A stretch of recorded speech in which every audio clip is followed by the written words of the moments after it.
Welcome back to the channel, and today I'm joined by a woman who's a massive fight ahead of us. We spoke to Leah McCourt, her opponent, last week, and now we are here to talk to the pride of Inchicore, former Bellator title contender Sinead Kavanagh. How are you doing today, Sinead?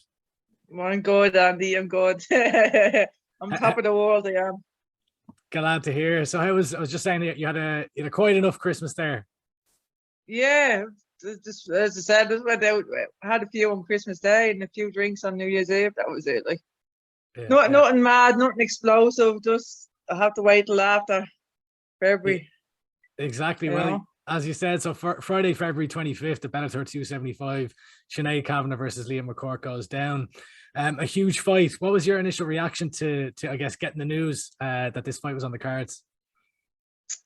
It was mixed emotions, to be honest. Like, it was like a redemption fight for my last fight, and but it's against someone I know. You know, so that was the hard part.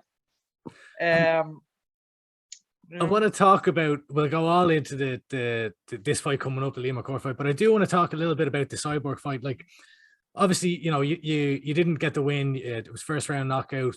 What were the emotions like? It's obviously they're not going to be good, but like, what were the emotions like in the aftermath of the Cyborg fight? It's going to be ashamed of. I was in there with the best in the world. Like, you know, I went in there to win, Andy. None of the rest of them did. None of the rest of them, like, they went in to survive. I went in to win, and I went toe to toe with the girl, like, and yeah, I had her two nice thumps, and obviously I came out with the bad end, like, but what if someone was going to get knocked out anyway, you know? It was explosive. It was an explosive round, you know, and if I do get when I get another chance to do it, like, I will have a different game plan, like, you know. I underestimated that power. For one, you know, I felt that power at the start, and I was just like, all right, like, is that all she has? Like, well, when I turned her, she bounced off the cage and she like broke me eye socket. So that's why I went down, you know. So yeah, I have a different game plan next time. As you said, it's absolutely nothing to be ashamed of, and I don't think anyone could say that it wasn't an exciting fight, because it was fireworks. Yeah, going, like you mentioned there, you underestimated her power. If you were to fight Cyborg again, would you go in with a different game plan? Definitely, yeah, definitely. I already know what I done wrong. Like, you know, I rushed it. Like, I rushed it like too much. You know, like when I turned her to the cage, like, I was just like, go for it. Like, she's never been at the cage. Like, I don't think, you know. And I was just like, go for it. Like, my head was just, and I just went for it, and it was the wrong thing to do. Like, you know, but like, I had her a good smack. You know, I get her in a nice left hook. But yeah, whole right hand done the damage there, broke me eye socket, like, so it was a reason why I went down. You know. And you know, as you mentioned, you did hit her with a few nice shots. Was there a moment in the fight, like when a shot connected, where was anything going through your mind where you're thinking, oh, you know, I have her here, and yeah, did that have, not that I'm not trying to make excuses by any means, but like, would that have affected your decision making in the fight to be like, right, let's go and get the finish here? Yeah, that's what happened. Like, you know, when I turned her, like, her face just dropped, like, she went like that, you know, and I was just like, go for it now, like, you know, this is your chance. And obviously I just was in front of her for a second too long, you know, and she got the job done before I done it, like, you know.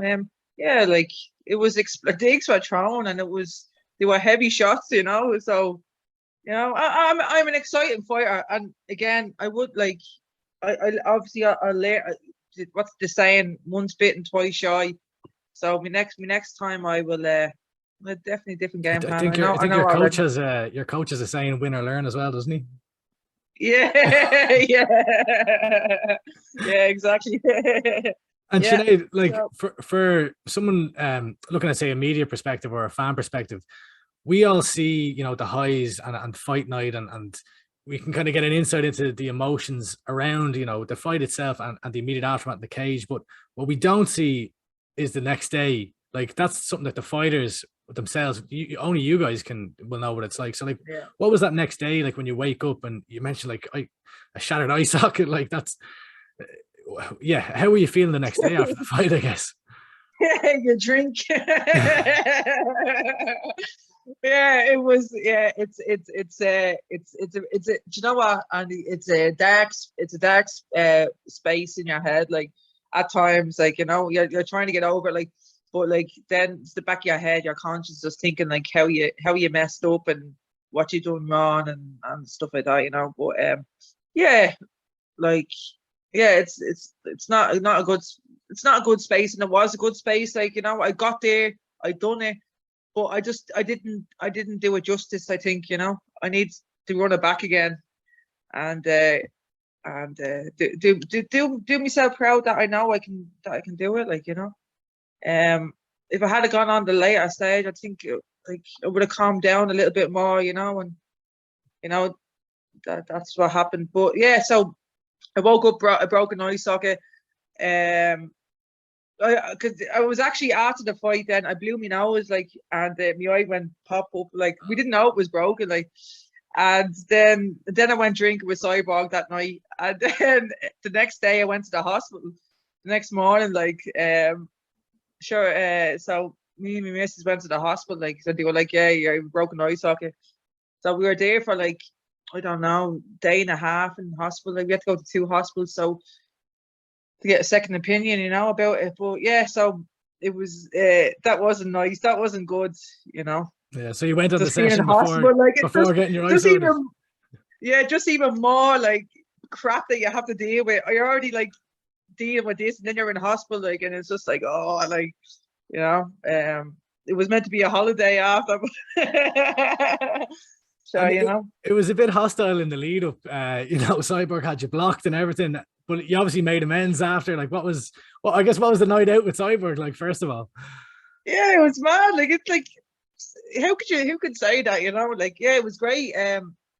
She was saying, oh, how much that she couldn't believe, like, out of all of them, like she said that she didn't want to fight me, that out of them all, like she said that's why she blocked me. She was very real with me about that afterwards, and she said that because I was the biggest threat in that division for her, like, and that's why she blocked me. And yeah, she was sound. She was really a nice person. Like, she gave me like loads of training gear of hers, Cyborg stuff and towel and all. She was sound. Like, she was absolutely sound. It was really surreal, the whole afterwards. Like, it's just like, because she texted me on Instagram, asked me to come to my room for a drink, like, and I was like, yeah, let's go. Like,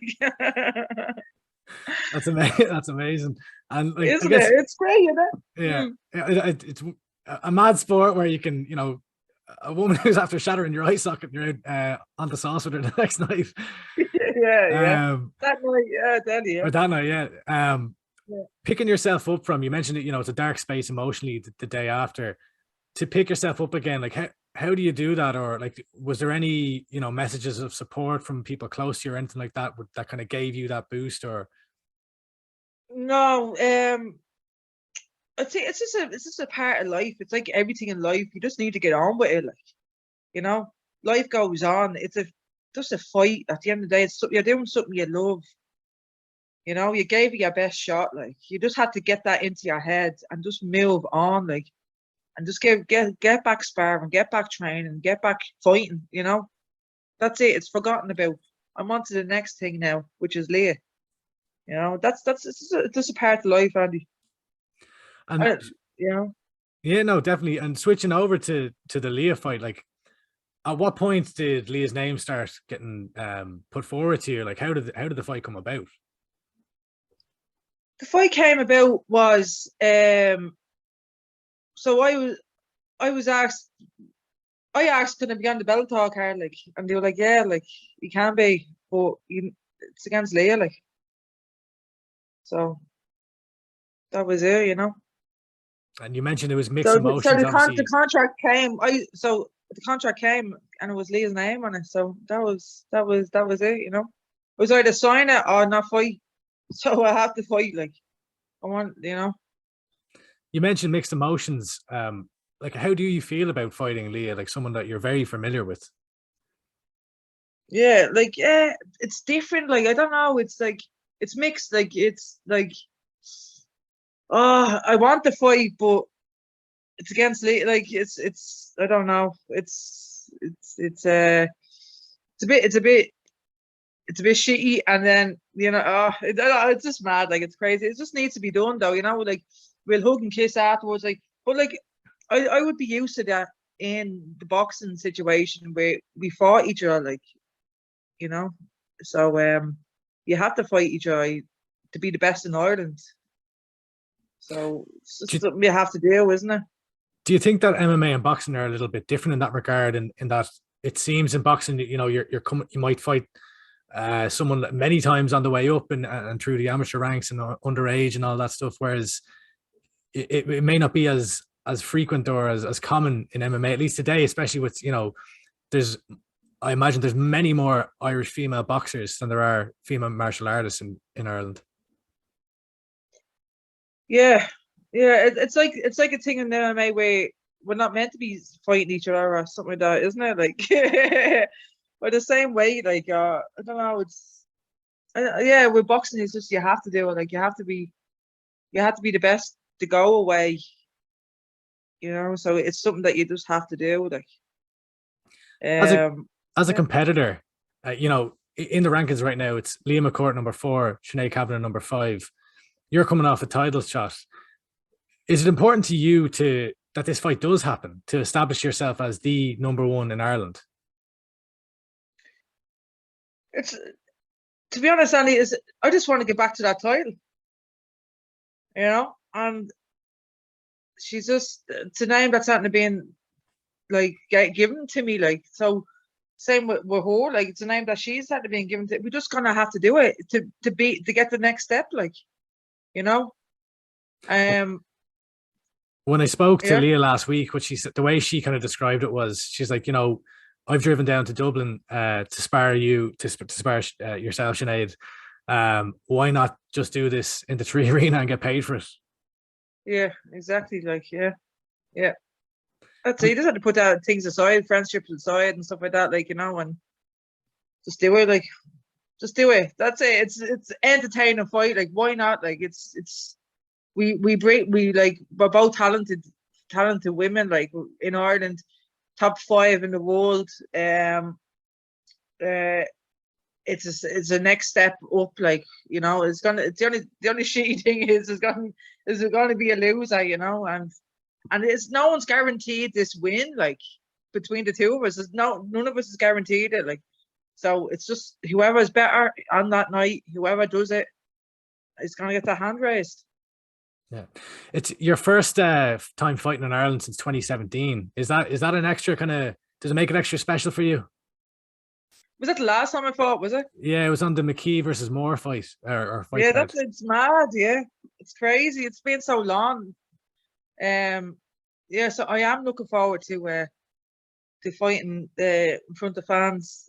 People that know me, and because it's been so long. Like, and I like that. It gives you more like that. You like I don't know more like fire, passion, like that. You like you need to get that hand raised. Is it a pressure because it's at home and because like this like your family and friends will all be there? Yeah, yeah, it's very mixed. Like, you're fighting with your head. I think more on the night where I've been more calmer over in America and stuff like that because there's no one there that out there that knows me and stuff like that. So yeah, you want to give it your best. You want to do it. You want to kind of show off. This. So yeah, that's the way it is.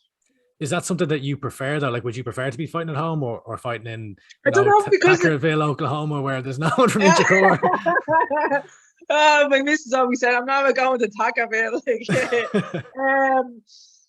Well, it's I don't. It's been so long, and to be honest, Andy, like I remember, like in 2017, like I'm more of a fighter now. Like so, I'm more calm. I'm more like whole as a fighter. So yeah, I think that this time it's going to be different for me. Like, you know, I'm much better fighter now than when I was in 2017. Like, yeah, and I don't want to get you emotional here, but I'm going to ask you, like, these Bellator shows, Bellator have put a huge investment in the Irish market, and the shows that they've been putting on recently have been incredible. You know, Ariel Helwani just had like the best crowd was the Dublin crowd. The best walkout was the Peter Queally walkout. There's something special about these Irish shows. If you can think back to, can I say thank you to you, first of all, for being so open and vulnerable in the lead up to the Cyborg fight with the media, giving an insight into your past and to the period of homelessness that you went through. If you could go back and think, you know, the position that you were in then when you were homeless, would you have ever thought that you'd be fighting in these massive shows in the Tree Arena with a crowd of 10,000?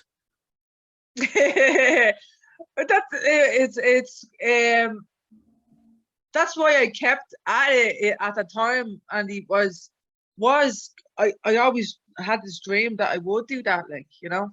And I'm obviously I proved it right, you know. But that's what kept me going in them dark, tough situations. Was the fighting, was everything that I've dreamt about. Like, so, yeah, I like it is and it isn't, because I did think that I would be there, but I didn't at the same time, you know. Was fighting your escape essentially during those periods? Yeah. It kept me on the good path. Like, it kept me going, kept me motivated. Like, it got me up out of the bed. Like, was to fight, like, amateur, pro, you know. Yeah, it kept me going.